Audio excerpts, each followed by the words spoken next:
Bueno, buenos días a todos. El Señor les bendiga. A los que no había saludado. Dianita, ¿cómo estás? Bueno, quiero darles gracias a todos por sus oraciones. Cristian Camilo, gracias al Señor. Pues él tuvo, para los que no sabían, a él le hicieron una intervención el viernes de amígdalas. Es una operación sencilla. Pero resulta que se le complicó porque le dejaron 2 hemorragias internas. Y todo el viernes en la noche y ayer hasta mediodía estuvo acumulando esa sangre en todo su sistema respiratorio. Entonces eso se le complicó, estuvo a punto de morir por ahogamiento. Gracias al Señor porque su misericordia es cada día. La mamá lo llevó de urgencias, yo no tenía ni siquiera el carro. No, la cosa estuvo difícil. Y precisamente el Señor nos había hablado en el ayuno de la importancia de saber declarar la palabra y estar ahí. El caso es que a las 2 de la tarde se fueron para el hospital otra vez. En el camino empezó a vomitar mucha sangre, coágulos de sangre, o sea, era algo ya grave. Y llegaron, lo atendieron inmediatamente y pues decirlo, contarlo de parte mía es una cosa, pero ver a la mamá que su hijo se está ahogando, que está vomitando coágulos de sangre, que ella decía, papi, eran como pelotas, tan grandes como mi mano. Y ver a mi hijo en esa situación, pues fue tremendo. El caso es que lo atendieron, le encontraron las hemorragias, eran internas y estaban debajo de la parte que habían extirpado. Entonces el médico de pronto se quería ir rápido de puente, entonces no revisó bien. Y bueno, ya ahorita está en observación, ayer lo intervinieron inmediatamente, duró como 3 horas la intervención. Y salió bien, estuvo Estela hasta las 8, la recogí y esta mañana fue porque había que estar una persona al tanto de cómo amanecía él y entonces por eso no nos acompaña hoy, pero sé que el Señor escucha la oración de todos nosotros y es una forma de ver más cómo Dios hace diferencias, mis amados. Yo quiero decirles, mire, yo sé que todos, porque mucha gente pensaría, bueno, ¿y por qué si es el hijo del pastor y es el pastor, por qué tienen problemas? Pues porque todos tenemos problemas. El Señor dijo, en el mundo tendréis aflicción, pero no temáis, yo he vencido al mundo. No pensemos que porque somos cristianos no vamos a tener problemas. Sí, los vamos a tener. Pero una cosa es tener problemas con Dios y otra cosa es tener problemas sin Dios. Porque cuando tú tienes a Dios, tú tienes a quien clamarle y prontamente ves la respuesta. ¿Sí? Él pone la respuesta, pone a las personas. ¿Sí? Porque cuánta gente, lo primero que le dijeron a Estela, el médico que lo operó no está, se fue de descanso. Pero el Señor colocó un otorrino ahí y lo pudieron atender inmediatamente. ¿Sí? Puso personas, el Señor pone personas que ni se imagina uno que van a hacer algo por nosotros. Pero el Señor coloca a sus ángeles. Y yo quiero que entendamos eso. Cuando buscamos al Señor, cuando le rendimos nuestras vidas, cuando lo buscamos, mire, el Señor no se queda con nada. Las veces que tú oras, las veces que tú le honras, el día que levantas las manos y le das gracias a Él, todo eso es, dicen que es un ascua, una nube de ascua que es para favor nuestro. ¿Sí? Porque Dios no es deudor de nadie. ¿Sí? Entonces esto es lo que debemos de comprender. ¿Sí? Y así como está el mundo, el Señor no quiere que el mundo esté así. El Señor no quiere que el mundo sufra. Pero la humanidad sufre y no tiene esperanza porque están apartados de Dios. Ese es el verdadero problema. Por eso nosotros damos testimonio. Vale la pena servir a Dios. Vale la pena rendir nuestras vidas a Él. Vale la pena porque Él, a pesar de que no lo merezcamos, Él está ahí. Las oraciones de los justos pueden mucho. Amén. Por eso les doy gracias por el respaldo en sus oraciones, que para nosotros han sido de gran valor. delante de la presencia del Señor. Por eso yo quiero en esta mañana compartirles la palabra de hoy, que tiene que ver con el tema que hemos estado hablando. ¿De qué hemos estado hablando últimamente? De la obediencia, ¿sí? Porque es que obedecer a Dios no es tan solamente decir, sí Señor, yo obedezco, como en el devocional de esta mañana, ¿sí? Que nos está enseñando que Dios coloca en las personas el querer como el hacer. Y a veces nosotros en ese querer hacemos promesas a Dios. Y después le queremos hacer trampa. Y el Señor se encarga de recordarnos de que con Él no es con trampas, que Él quiere siempre lo recto. Entonces es muy importante que aprendamos cómo es que se obedece. Entonces, ¿qué nos demanda la obediencia a Dios? O sea, ¿qué cosas nos demanda ser obedientes? ¿Sí? Porque antes de conocer esto, necesitamos conocer con certeza quién es Dios. Gran parte del problema de la humanidad es que no conocemos a Dios. Por esta razón, para poder vivir en obediencia a Él, tenemos que conocerlo, reconociendo su autoridad, porque Dios nos llama a decir no a los deseos de la carne, a los deseos de los ojos, a la vanagloria de este mundo. Dios nos llama a decirle no a muchas actitudes egoístas, a la mentira, a decirle no al pecado. Pero también nos llama a decir sí a la voluntad de nuestro Señor Jesucristo, su Hijo. Pablo lo expresa de la siguiente manera, él dice, para mí el vivir es Cristo y morir es ganancia. Y cuando vemos al mundo, el mundo no quiere morir, queremos es vivir para el mundo. Ese es el deseo, ¿sí? Y por eso el mundo está tan entretenido.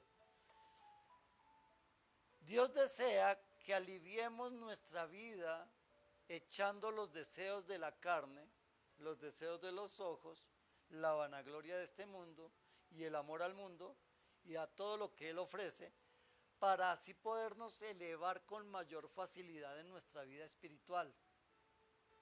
Él quiere que nosotros elevemos ese nivel, no que mire,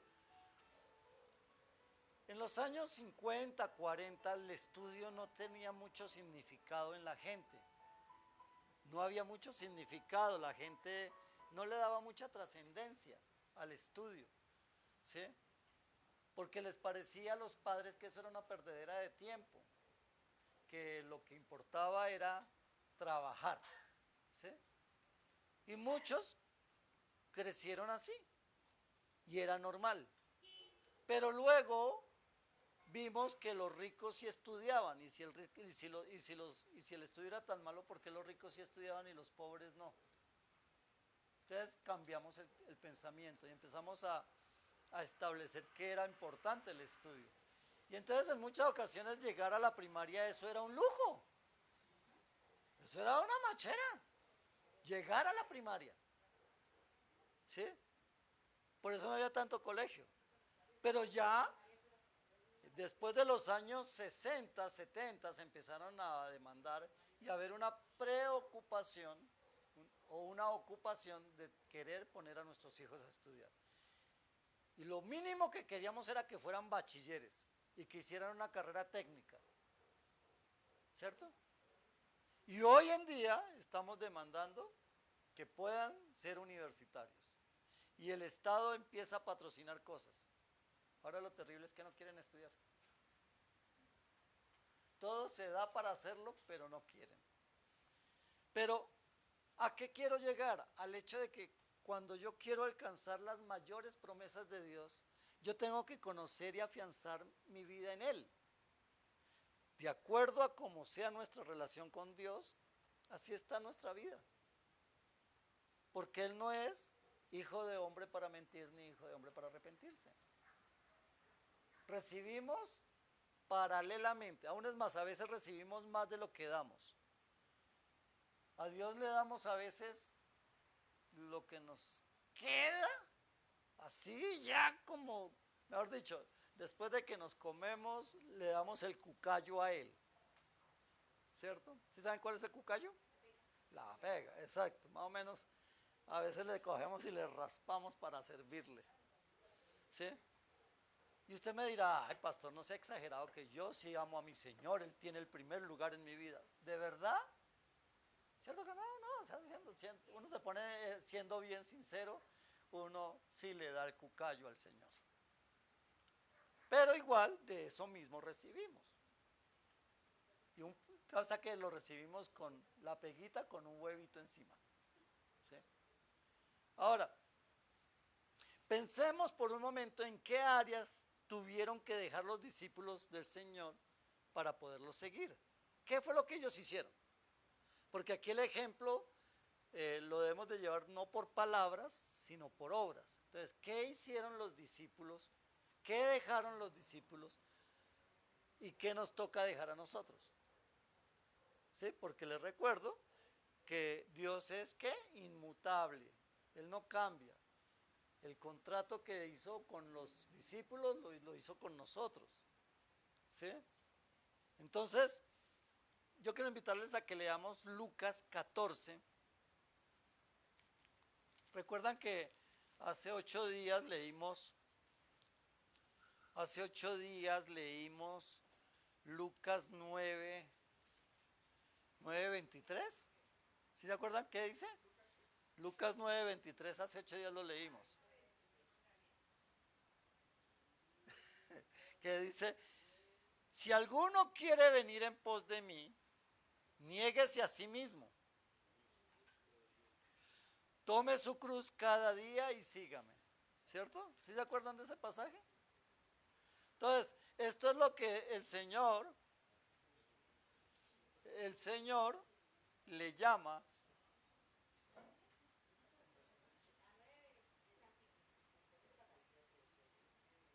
Si alguno quiere venir en pos de mí, Lucas 9:23.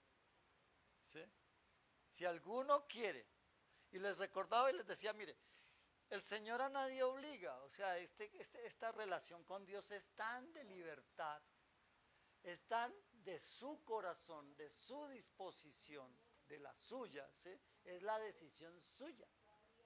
Eso es lo que hace Dios. Él propone, ¿se ha escuchado ese dicho antiguo que dice, el hombre propone y la mujer dispone? En este caso es, Dios nos propone, nosotros decidimos. Y el que nos dice, si alguno quiere venir, ¿si alguno qué? Si alguno quiere venir, ¿a dónde? ¿A la discoteca? ¿A dónde quiere ir? ¿Al paseo? ¿A dónde quiere ir? ¿Al parque? ¿A dónde quiere ir? Si alguno quiere ir en pos de mí, o sea, ir donde Él va, ir a donde Él está, seguirlo. Si alguno quiere hacerlo, debe de negarse a sí mismo.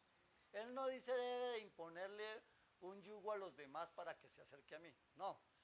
Si alguno quiere venir en pos de mí, niéguese a sí mismo. No le ponga yugos ni cargas a los demás, porque es que él hace esta claridad porque los fariseos eso era lo que hacían. Los fariseos le decían a los judíos, les decían, mire, ustedes tienen que hacer esto, aquello, pero ellos no hacían nada. Dice que ellos no movían ni con un dedo todas las cargas que le ponían a la gente. Entonces Jesús les hace la claridad y dice, mire, lo cierto es lo siguiente, si alguno de ustedes quiere venir en pos de mí, debe de negarse a sí mismo. Y aquí trae dos cosas importantes. La primera es que quiere decir que la negación es personal. O sea que yo no le debo imponer nada a nadie. Soy yo y él. O sea, la cuenta es él y yo y él. ¿Correcto? Hasta ahí. La segunda es que si yo no le pongo cargas a los demás, quiere decir que mi compromiso no depende de nadie más, sino de esa relación bilateral. Aquí no es trilateral, es bilateral. Dios y yo.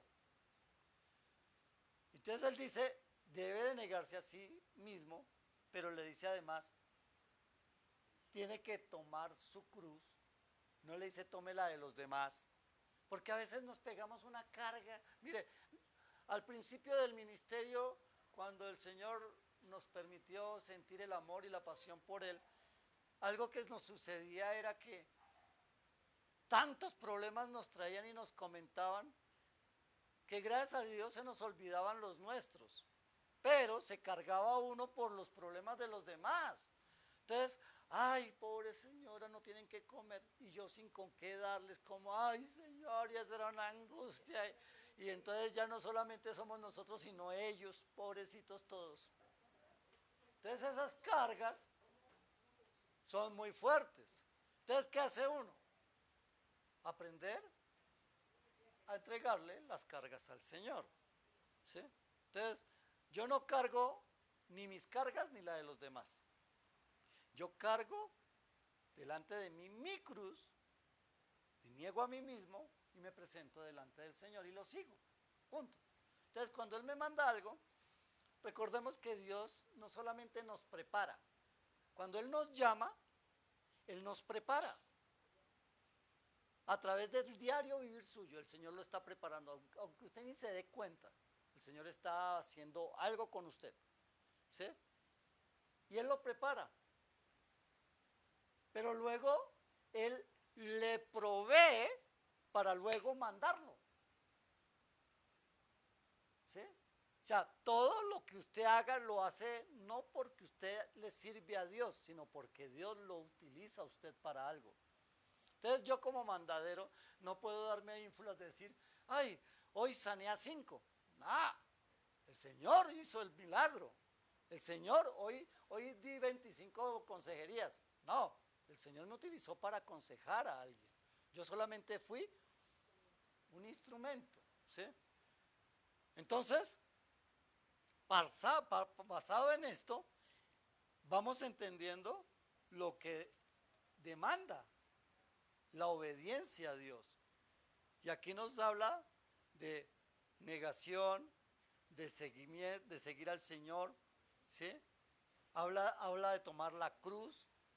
Pero entonces cuando vamos ahí adelante a Lucas 9, él es más específico. Lucas 14, 25 al 27 y luego saltamos al 33. Dice así.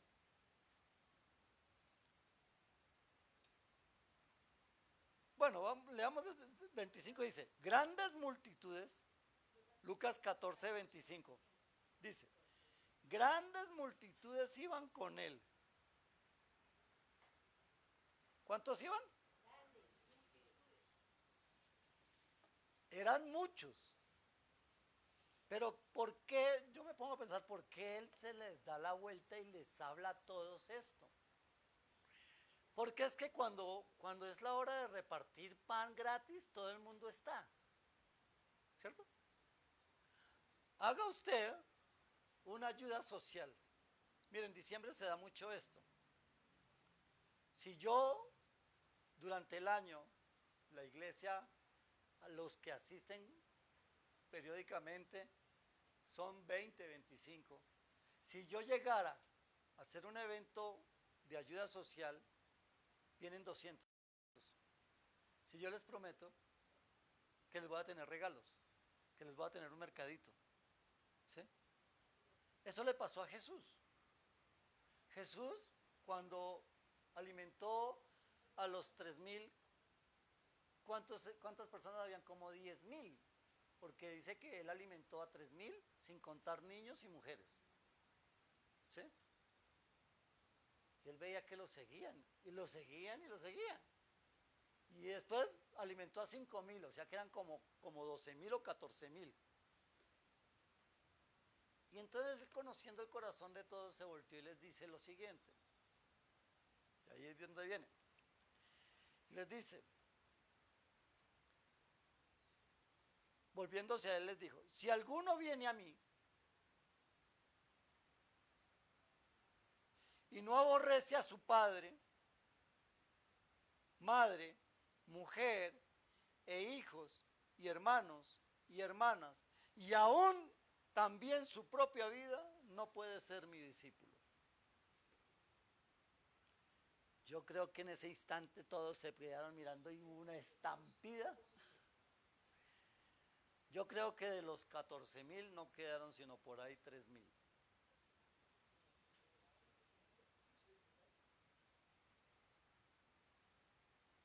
Porque a la hora del sacrificio nadie quiere estar. Cuando uno tiene que hacer esfuerzos para el Señor, no se nos da. Y entonces él coge y les dice, bueno, si alguno quiere ser mi discípulo, porque todos veían, uy, no. ¿Qué es lo que pasa? En la iglesia y en las macroiglesias se da mucho los lugares. Entonces, el que sea líder, el que sea copastor, el que sea uno de los 12, uno de los 144, uno de los 1728, uno de los 14,000, bueno, en fin. Un lugar. Todo el mundo anhela un lugar. Todo el mundo quiere un título. Así sea para pantallar. ¿Sí? Y entonces el Señor les habla de títulos y le dice, si alguno quiere ser mi discípulo, ¿cierto? Le dice, ¿alguno quiere ser mi discípulo? Le dice, claro, yo quiero. Ah, bueno, entonces, una de las condiciones es que usted no puede, usted debe, cuando dice la palabra aborrecer, el otro día les explicaba que no quiere decir que odia a su padre o a su madre. No, quiere decir que no los anteponga a Dios. Sí, eso es lo que quiere decir. Entonces, a veces, pues, esto suena como fuerte. Y entonces, pero Él les hace la claridad. Le dice, si ustedes quieren ser mis discípulos, si ustedes quieren ser como esos que están conmigo todo el tiempo, ¿sí? Porque todos me imagino que admiraban a Lucas, a Pedro, a Juan, a Bernabé, a Santiago. Uy, estás con el Señor a toda hora, ¿sí? Entonces, coge y Él les dice, pero aún es más, y el que no lleva su cruz, ¿qué fue lo que les dijo antes? Que teníamos que tomar la cruz, ¿cierto? Y les dice, y el que no lleva su cruz y viene en pos de mí no puede ser mi discípulo. Porque ¿quién de vosotros queriendo edificar una torre no se sienta primero y calcula los gastos a ver si tiene lo que necesita para acabarla? Y entonces lo que les dice es, mire, la vida en Cristo no es fácil, no es lo que ustedes piensan. No piensen que ustedes, porque van a ser mis hermanos, mis amigos, ustedes la van a pasar tan bueno. No, esto tiene un sacrificio, ¿sí?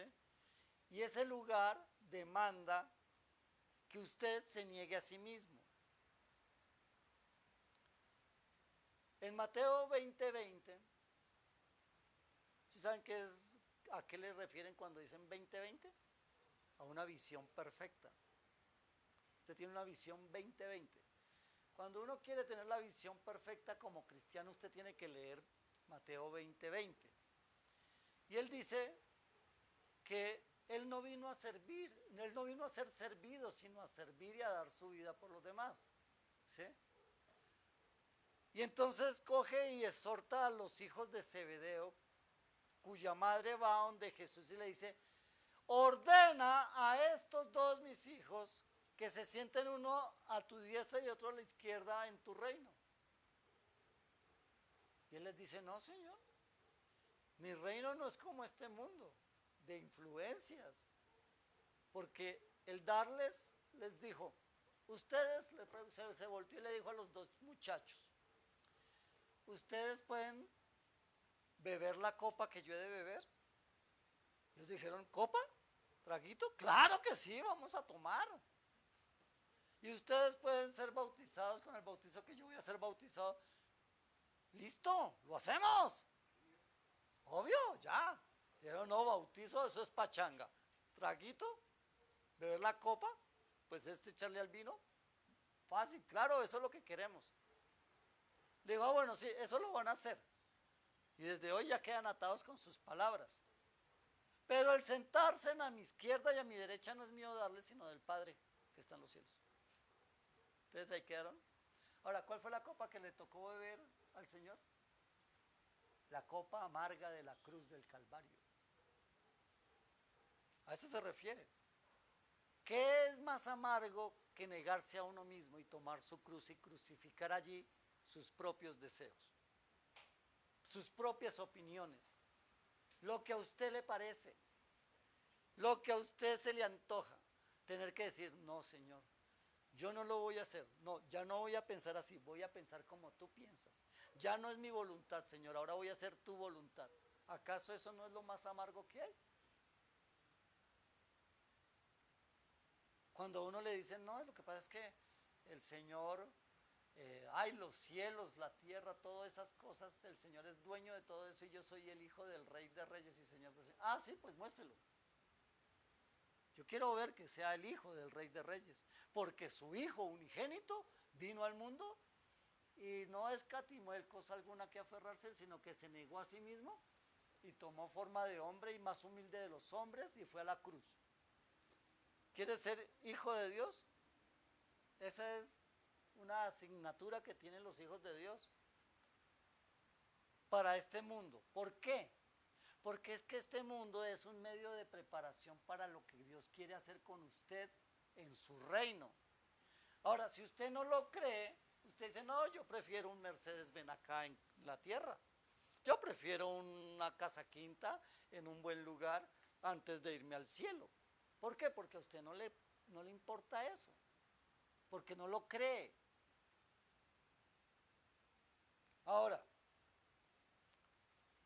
¿por qué los discípulos al principio todo esto que Jesús les hablaba, y lo estamos viendo en el libro de Hechos, en el discipulado, en el devocional, perdón, cómo todos los discípulos cuando murió Jesús en la cruz, todos huyeron? Se les acabó la pila. Todos. Y es que cuando uno quiere vivir una vida cristiana sin el Espíritu Santo en nosotros, es una vida emocional, donde a todos decimos, sí, Señor, sí, sí, sí, y después, uy, no, no, no, uy, Señor, uy, me escaché, perdóname, Señor, fui apresurado. Pero ¿qué dice la palabra? Cuando a Dios hagas promesas, no tardes en cumplirlas, porque es mejor que no prometas y que no cumplas, porque Dios es celoso de esto. Hay que tener cuidado, pilas con eso. Porque cuando tú prometes algo a Dios, ¿qué fue lo primero que tú le prometiste a Dios? Lo primero que hiciste, Señor, yo te entrego mi vida. Y el Señor te dijo, listo, yo te la recibo aunque ya es mía, yo la compré, yo la hice y yo la compré. Pero está bien, te acepto, te tomo la palabra. ¿Has cumplido con eso? Mi vida es tuya. ¿Sí? ¿Sí se acuerdan lo que le dijo el Señor a Pedro? Cuando Jesús le dijo que era necesario el morir. Y Pedro le dijo, Señor, mi vida daré por ti. Y Jesús le dijo, no sea chistoso, hermano. No es su vida. Parta de comienzo que no es su vida. O sea, usted no puede dar lo que no es suyo. ¿Sí? Y no tardará, y no cantará el gallo 2 veces cuando tú me habrás negado 3. Y tal cual como se lo dijo, así fue. Pero cuando Jesús resucitó, todo cambió. Y entonces ellos vieron al que había muerto.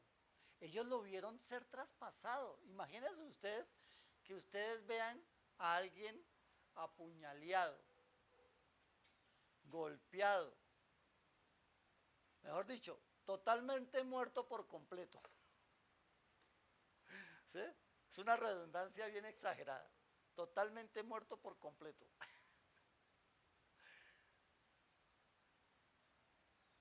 Y usted siendo testigo de eso, ve que lo entierran Y luego lo ve otra vez y le dice, hola, ¿cómo estás? ¿Usted qué hace? Usted a qué sale corriendo despavorido, usted le dará miedo. Usted dice, hoy se apareció un muerto. Dice, no, soy yo, venga, mire, yo soy el que, sí, a mí me apuñalearon, mire, mire, mire todas mis cicatrices. Mire. ¿Qué pasó? No, que el Espíritu de Dios me levantó. ¡Ah! Sí. ¿Cómo? Y le dice, ¿cómo fue? Eso fue lo que hizo Jesús con sus discípulos. ¿Se acuerdan cuando Tomás lo vio? Nunca estaba Tomás. Tomás nunca estuvo en las reuniones cuando se aparecía Jesús. Ese no iba a las reuniones de discipulado, ese se hacía el loco, él iba y se reunía de vez en cuando. ¿Sí? Y el día que estaba ahí, llegó Tomás y le dijo, Jesús le dijo, venga Tomás, mete tus dedos en mis llagas, mete tu mano en mi costado, y no seas incrédulo sino creyente.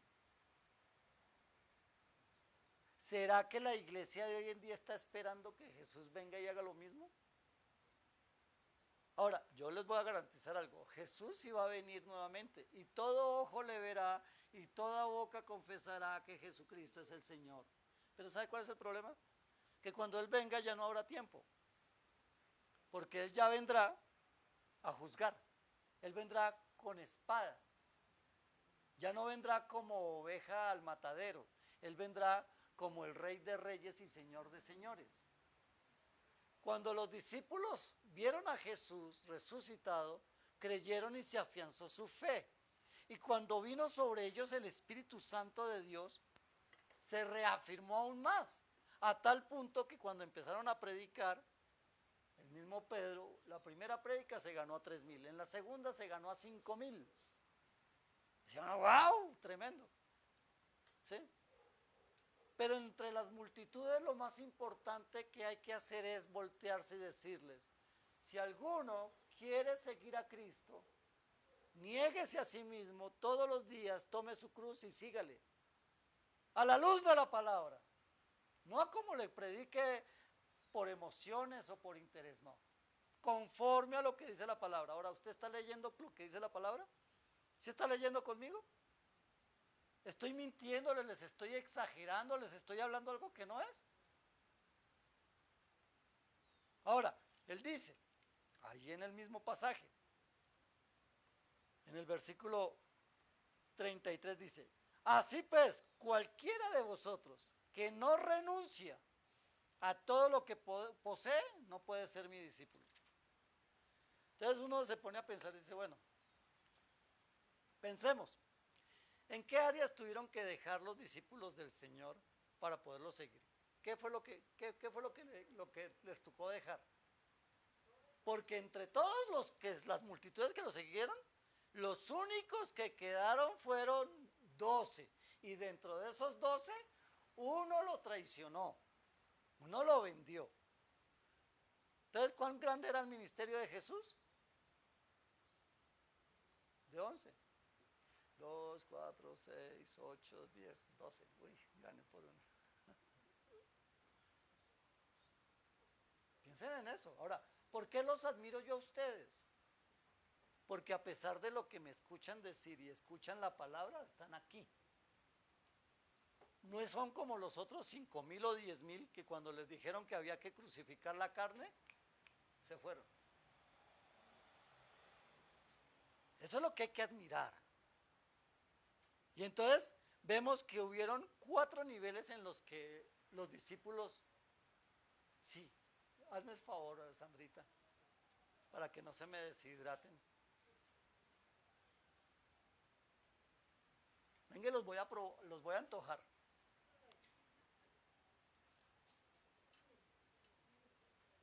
Ay.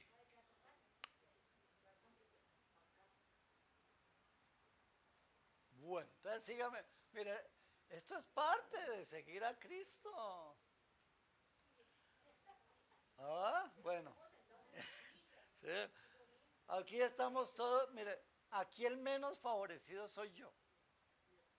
Porque ustedes están sentados, yo estoy de pie. ¿Sabe? Que tengamos eso en cuenta. Amén. Bueno, entonces, 4 áreas en las que el Señor les demandó a sus discípulos y por los cuales los discípulos se caracterizaron. Lo primero fue a nivel familiar. ¿Qué les tocó dejar? ¿Qué les tocó dejar? Madre, padre, esposa, hijos, tíos, todo. ¿Cierto? ¿En qué otra cosa? Les tocó negarse a sí mismos, o sea, dar su propia vida, negarse a sí mismo, negar su propia voluntad. ¿Sí? También les dijo que tenían que renunciar a lo que poseían, o sea, a todo lo que poseemos. Entonces aquí la cosa pone más difícil. Porque para muchos decirle al Señor, Señor, te entrego mi vida es tan fácil. Porque no tienen que soltar nada. Son solo palabras. ¿Cierto? Cuando le decimos, Señor, yo te entrego a mi padre y a mi madre.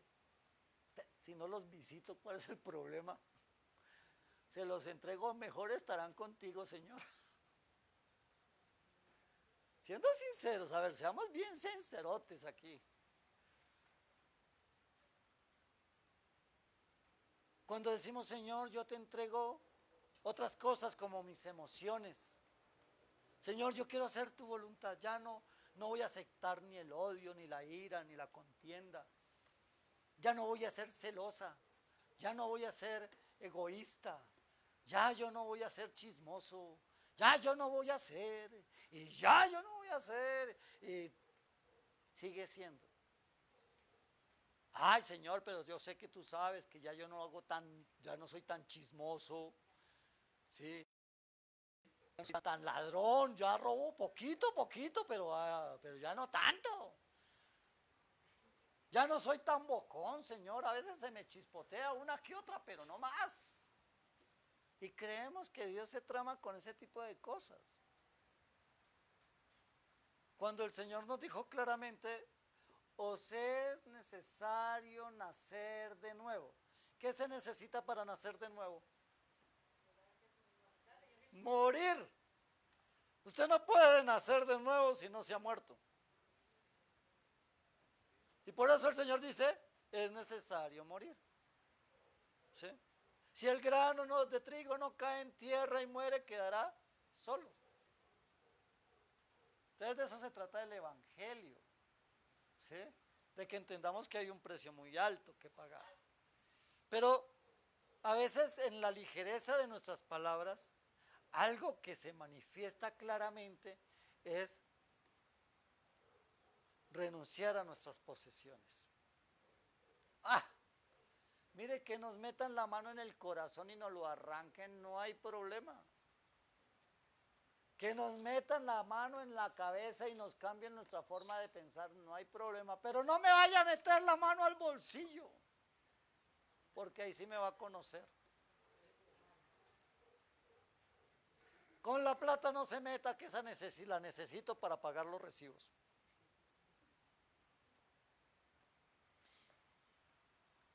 ¿Recuerdan que les dije al principio que necesitamos para obedecer a Dios? Lo primero que necesitamos es conocerlo. ¿Sí? Ahora, no miremos lo que Dios nos demanda a obedecer, sino que ese mismo Dios que nos demanda, Él ya lo dio todo por nosotros y aún nos dará todas las cosas que podamos necesitar. O sea, el grave problema es que nosotros tenemos la visión de que Dios nos pide y entonces ¿qué? ¿Sí? Pero resulta que Dios ya lo dio todo. ¿Sí? Lo dio todo por nosotros. Pero dejó registrado lo siguiente en Romanos 8:31.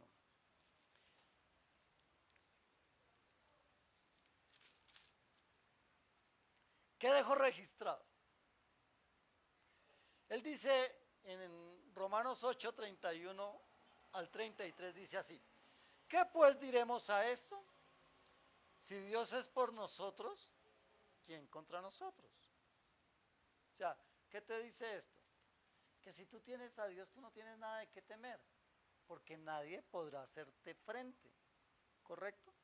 Ahora, el que no escatimonia a su propio Hijo.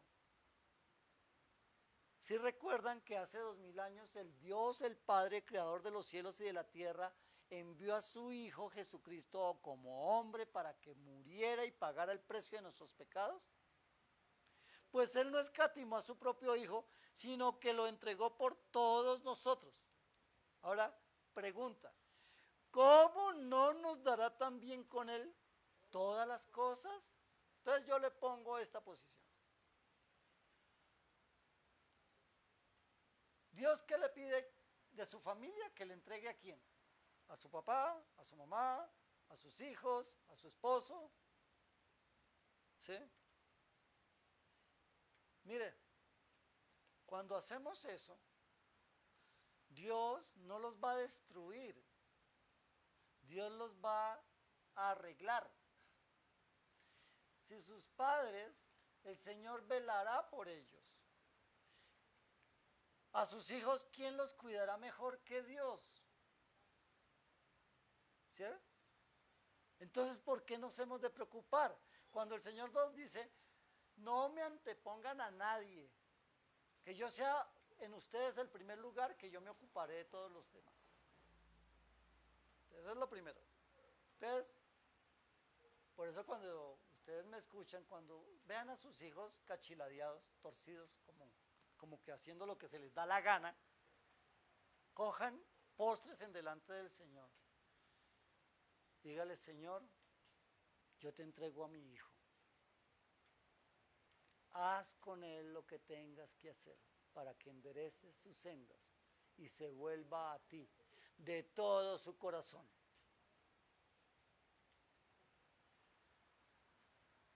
¿Usted cree que Dios va a hacer algo malo? ¿No? Que lo pueda pasar por una cirugía y que le quede una hemorragia y que no sé qué cosas. Si eso es lo que Él quiere y necesita utilizar para enderezarlo. Amén, Señor.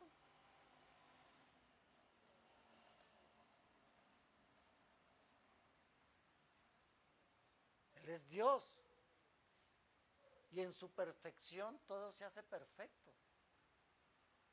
Entonces no tenemos que temer. Ay, pastor, es que a mí me da miedo hacer esas oraciones. No conoces a Dios. No conoces a Dios. No conoces el amor de Dios. No lo conoces. Entrégale el tiesto de su marido. Ese man estorboso, cansón, que se cree el palito de la ñ, la última Coca-Cola del desierto, se cree él.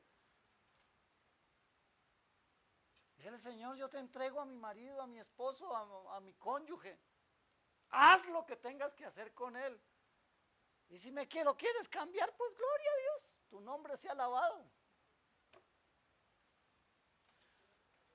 Recuerden que la voluntad de Él para ustedes, ¿qué? Buena, perfecta y agradable. Entonces, ¿para qué se agarra ahí? Que no, que yo quiero es este, que yo quiero este. ¿Para qué? ¿Para que lo haga sufrir? Esa vieja cantaletosa que tiene ahí, désela al Señor. ¿Qué sabe usted? Que se la reencauche y se la deja ahí bien afinadita. Nos conviene entregarle a Él las cosas. Pero para eso tenemos que darle el primer lugar. Asimismo con toda la familia. Pero si hablamos de nuestras emociones, con mayor razón. Hay gente que se empeña en que es que yo soy así, es que somos así, que tal, que... ¿De qué les sirve tener tanta amargura en su corazón, tanto odio, tanto egoísmo? ¿Para qué les sirve? Permita que el Señor le dé un corazón afable y apacible, tranquilo, ¿sí? Y si son las finanzas, con mayor razón. A veces pensamos que, ay, es que tenemos mucho. ¿Qué tenemos? ¿Sabe Jesús qué dejó por nosotros?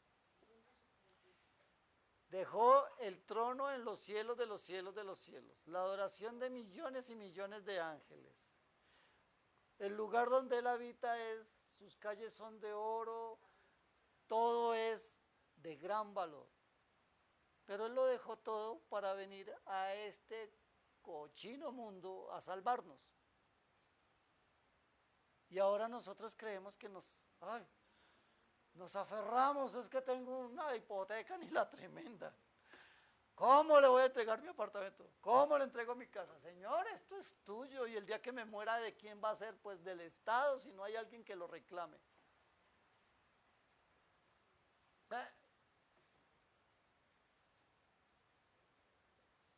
Y cuando el Señor ve que tu corazón es dispuesto para con Él, ¿sabe qué hace?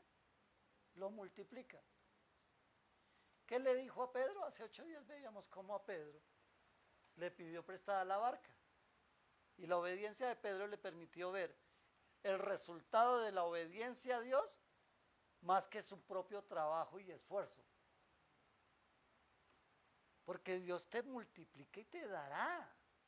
No seas mi chicato con Dios. ¿Entiende esto? Dios quiere es bendecirte. ¿El qué dice? El que es fiel en lo poco, en lo mucho lo pondrá. Entonces, quiere decir esto, que si Él me entrega a mí 1,000 pesos, ¿por qué no le he de dar yo 200? Entonces uno dice, bueno, pues sí, yo los doy. 200 pesos, pues, téngalos, se los doy, le voy a dar 400 anticipados, ¿sí o no?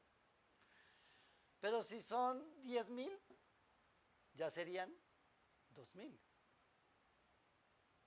Y si es 1,000,000, ¿cuánto sería? 200,000. Sí, no estoy hablando de que uno está amplio. ¿Sí? Y si Él te da 10 millones, ¿serían cuánto? 2 millones. Ya le empezó a cortar, Miriam. ¡Qué barbaridad! Hola. Y estamos haciendo un ejemplo, ¿qué tal que ya los tuviera? Y si fueran 100 millones, 20 millones. Pero cada vez que uno dice, uy, 200,000, uy, no. Pero 2 millones, empieza ese bolsillo a temblar. Y si decimos 20, ¿ustedes sabían que los judíos que no creen en Cristo llevan sus diezmos? Y ellos no miran a quién se los dan, ellos llevan la maleta, ven al rabino y le dicen, tenga, y se van. Porque saben un principio.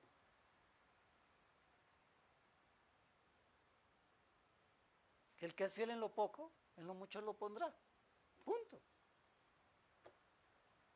¿Por qué la gente sigue siendo pobre? Petro dijo, no podemos enriquecer a la gente porque el día que el día que se vuelvan ricos o dejen de ser pobres, pues entonces ya no nos van a necesitar a nosotros.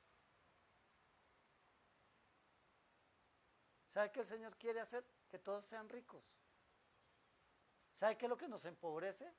Nuestro corazón avaro. Esa mentalidad de que, ay, es que yo tengo que retener. Señor, tengo unas deudas de 300 millones de pesos. ¿Será que si no diezmo ya las puedo cumplir? Vamos a suponer que mi diezmo sean 3 millones de pesos. Vamos a suponer que me estoy ganando 30. ¡Uah! ¿Cierto? ¿Será que eso me va a suplir? ¿300? No. Pero si los doy, muy seguramente el Señor puede hacer un milagro. Entonces, siempre mire que Romanos nos dice que si Él no escatimó entregar a su Hijo, recuerde, que no nos dará juntamente con Él. Si Dios te pide, si Dios no se niega a entregar a su único Hijo, ¿será que es más valioso tu bienestar financiero? No. Mire, si Dios hizo las montañas de oro, el petróleo es del Señor, Él lo hizo. Las riquezas de este mundo son basura para Él. Entonces no nos preocupemos por eso. Porque recuerden esto, en la misma medida en que yo me desprenda de este mundo, más fácil voy a elevar mi nivel espiritual.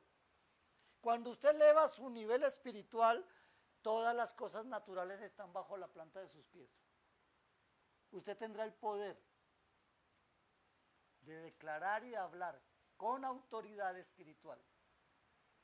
Si no, no. Amén. ¿Sí me hice entender? Amén.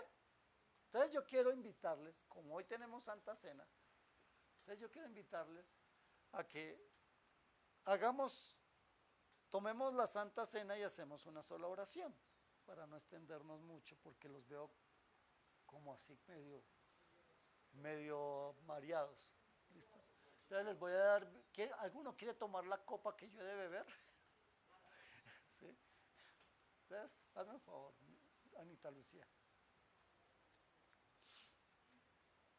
Entonces vamos a repartir la cena y vamos a orar y a ministrar la palabra, amén.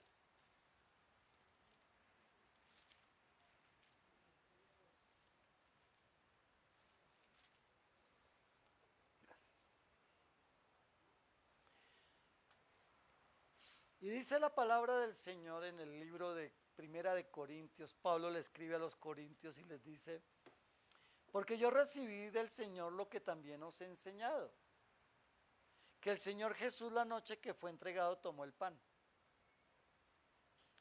Recuerden que el Señor reunió a todos el día de la Pascua. ¿Ustedes se acuerdan cuándo fue constituida la Pascua? ¿Sí recuerdan cuándo fue constituida la Pascua? La Pascua fue constituida cuando el pueblo del Señor estaba en Egipto y Faraón no quería soltarlos.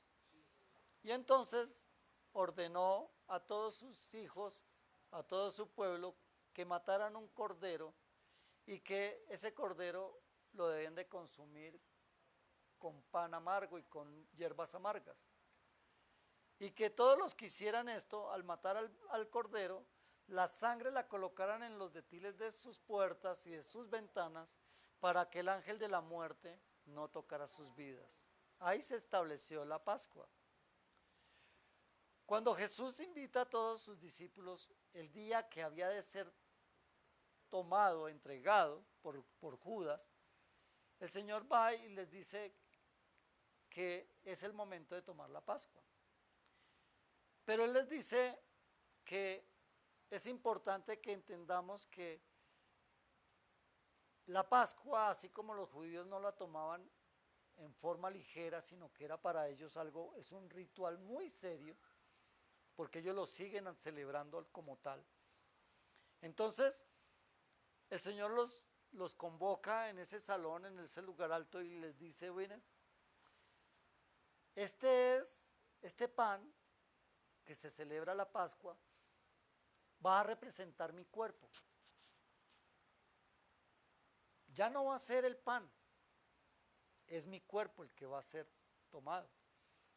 Y la sangre del cordero que han de aplicar en sus vidas ya no es la del cordero, sino es mi sangre.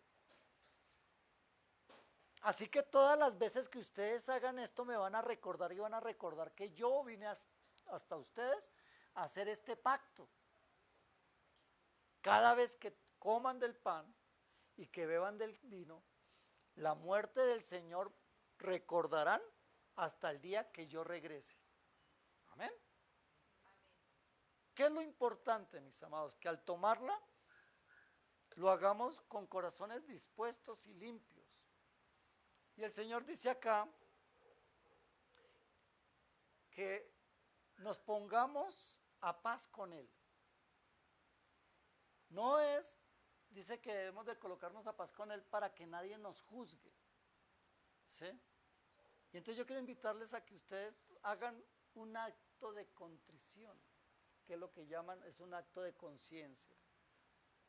Y si tiene algo que decirle al Señor, y si la palabra le ha ministrado en algo, le diga: Señor, yo he fallado en mi obediencia contigo. Señor, me he equivocado. Dios, te he hecho promesas que no he cumplido.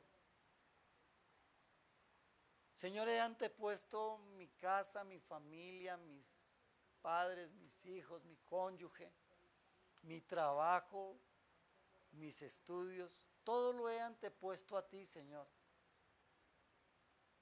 Tú me has hablado que Dios te he dejado de último, como última opción, en el último lugar. Yo quiero pedirte que me perdones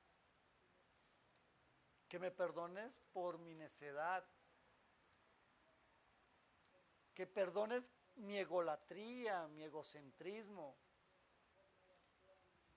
Padre, perdóname cuando te desplazo de una forma sin sentido, Dios, porque olvido que así como tú lo entregaste todo por mí, tú me demandas que yo lo entregue todo por ti. Pero hoy me has dado a entender, Señor, que al entregarlo todo a ti, tú lo multiplicas y lo prosperas. No es para mal, es para bien, no es para restar, es para sumar, es para multiplicar, Dios. Perdóname por no haber entendido, Señor, el nuevo pacto en ti, Señor Jesucristo. Que de ser creación tuya ahora puedo ser hijo tuyo. Que de vivir en esclavitud ahora vivo como heredero de tu reino, Señor. Perdóname por no entenderlo. Hoy quiero pedirte, Señor, que seas tú obrando en mi corazón. Que te entrones en él, Señor, en el primer lugar, porque quiero ser verdaderamente tu discípulo. Quiero parecerme más a ti. Por eso quiero a partir de hoy colocar mis ojos en ti, Señor Jesucristo, el autor y consumador de la fe. Y como Pablo dijo y nos recordó las palabras del Señor Jesús cuando dijo: tomad y comed, este es mi cuerpo que por vosotros es partido, haced esto en memoria de mí. Asimismo también tomó de la copa. Yo quiero invitarle que tome el pan. Amado Padre y Dios eterno, quiero pedirte, Señor, que este pan que simboliza tu cuerpo, el cual fue molido por el látigo romano, traspasado por los clavos y la espada que llevaron a derramar hasta la última gota de tu sangre en esa cruz, Señor, hoy lo acepto. Entro a ese pacto, Señor, reconociendo que tú eres el Hijo de Dios y que pagaste el precio de mis pecados a través de tu muerte, y en tu resurrección nos diste la victoria. Amén y amén. Puedes comer el pan.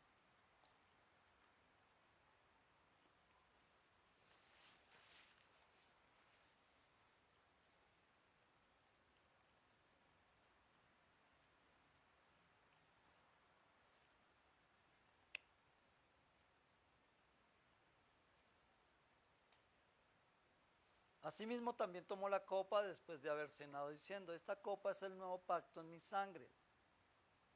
Haced esto todas las veces que bebieres en memoria de mí.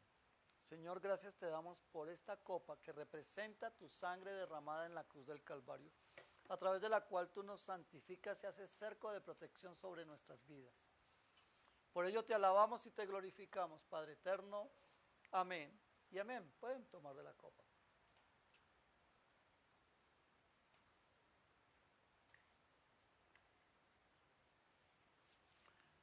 Así pues, todas las veces que comieres este pan y bebieres esta copa, la muerte del Señor anunciáis.